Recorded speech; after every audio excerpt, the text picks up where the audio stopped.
Hello and good morning. It is already March 9th and I've only finished one book. I finished Anne of Green Gables today. I actually got the Audible version. It was on sale. My hands are so shaky. I really shouldn't have done this. I got the Audible version with Rachel McAdams and it was on sale I think for like $2.95 one day when they do those like Audible specials.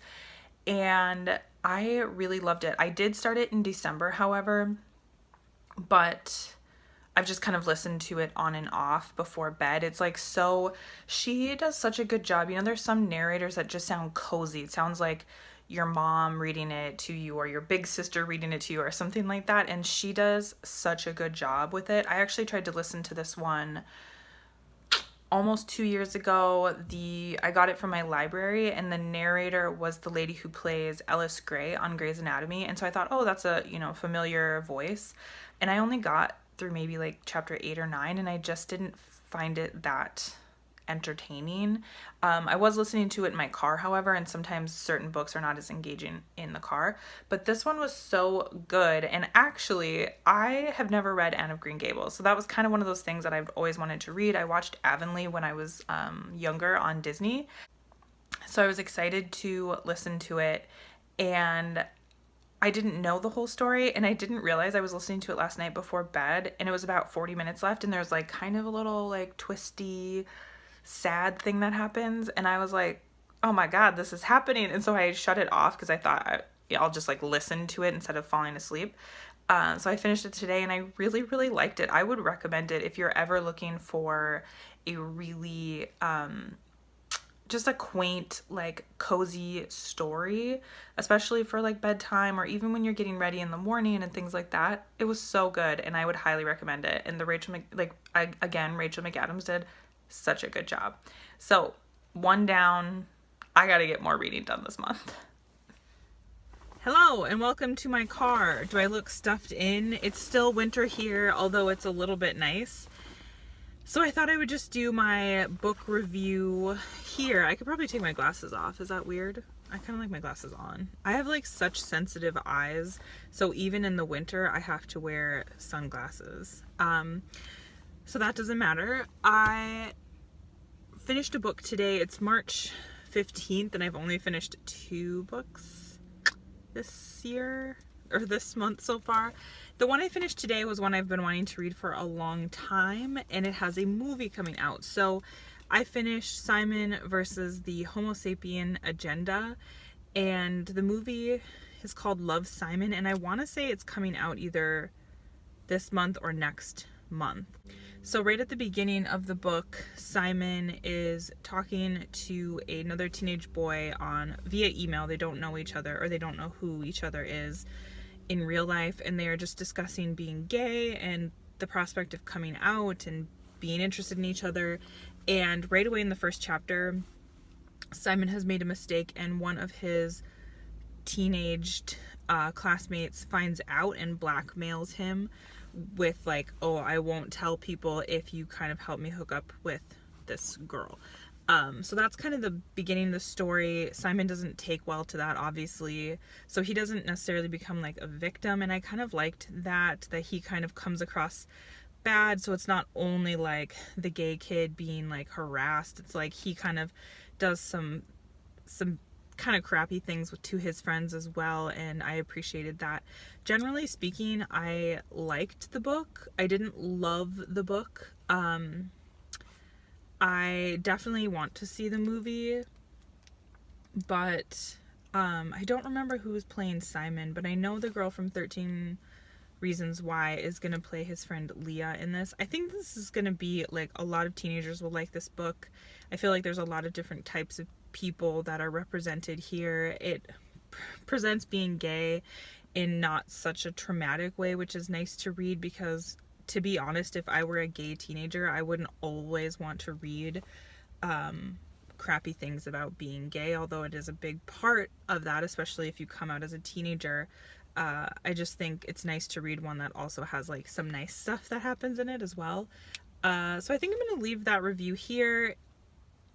Liked it, didn't love it, looking forward to the movie.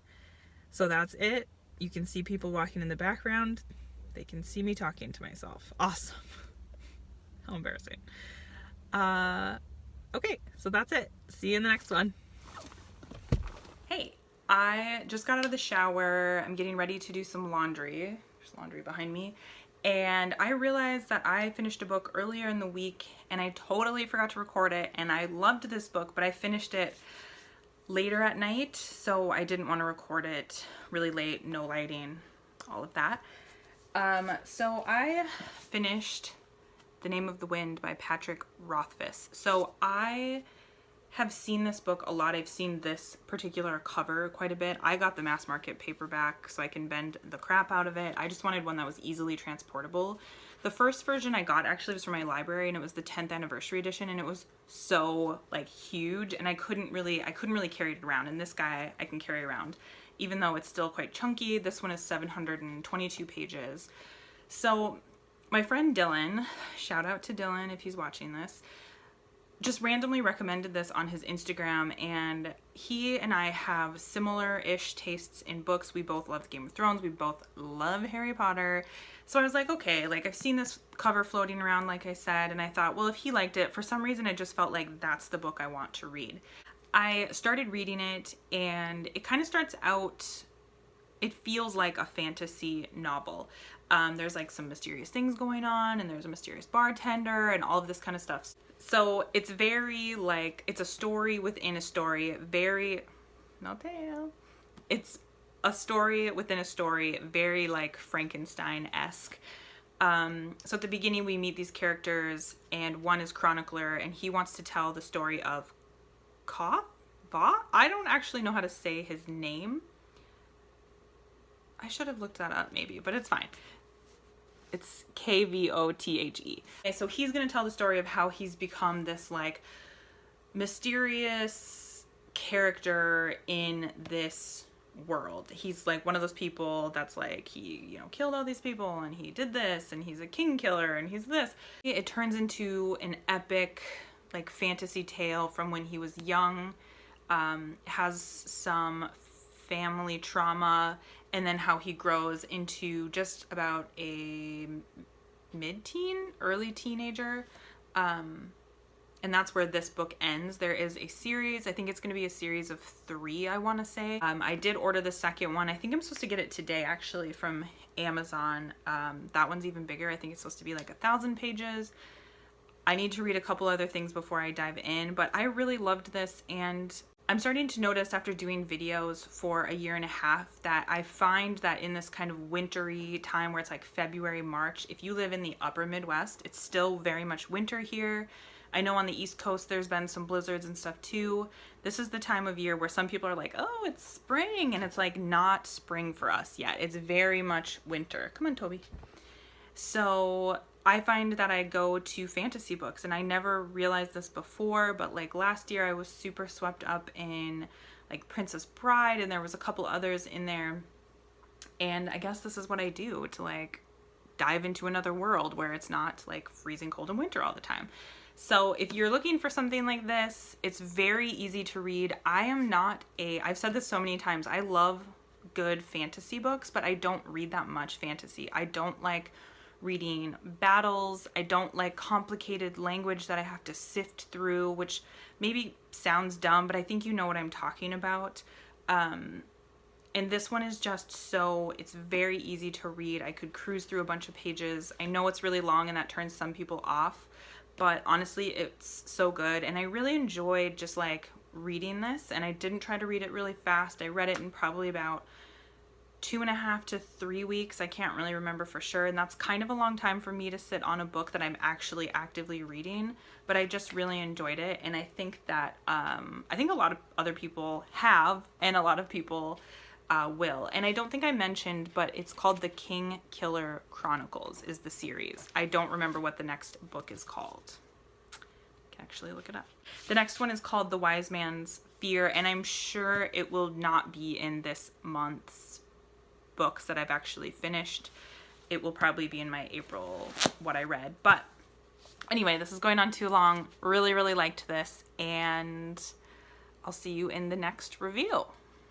Hey, so I have finished a couple books and I just wanted to do quick reviews, although my lighting is very weird. So I just finished one book. I was like laying here reading and finished it, and I was like, I need to talk about this right away. I finished Little Fires Everywhere by Celeste Ng, I think is how you say her last name. This was a really slow start for me. I got to page like 84 and I was just like, I don't know if this is the one for me. I didn't attach myself to it, and then things started to pick up a little bit, and by the end I did not want to stop reading. I really loved this, and I think a lot of people could read it. I liked the way it ended, and it's basically just a story about kind of this suburban life, and this mother and daughter come in and move into like a rental house that's owned by one of the families that's in this story, and it's just kind of their interactions. The daughter, the misfit daughter, becomes friends with the suburban family's kids and how they all relate and things like that, and it's just really interesting. They talk a lot about like motherhood and things like that. I just really liked it, and I would totally tell other people to read this. I also finished reading In the Absence of Sun, and I will say that I mentioned this in my books that I'm working on video, or books I can't quite finish. It is a book of poetry. It's very much formatted like The Sun and Her Flowers, or any of, I guess, Milk and Honey, both by Rupi Kaur. It's very much formatted like that. I think, unfortunately, because the cover art is black and white, it looks very similar to Milk and Honey by Rupi Kaur, and I am almost positive that that poet isn't actually intending to look like it. I think it's probably just one of those things. I liked some of them. I highlighted quite a few quotes from it. I think that's the nice thing about really short snippets of poetry, but the thing is that you read it so fast, and none of it really spoke to me super strongly, but I didn't dislike it. It was very easy to read, and at the end I ended up liking it a lot more as well. I also finished my first Lady Hardcastle novel. I actually finished this about a week ago on Audible, and I totally forgot to record.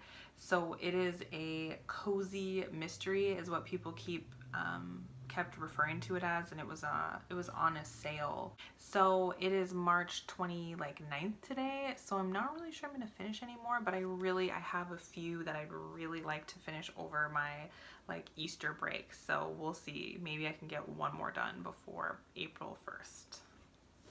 Hey, so there's Toby. I realized I didn't really finish the video.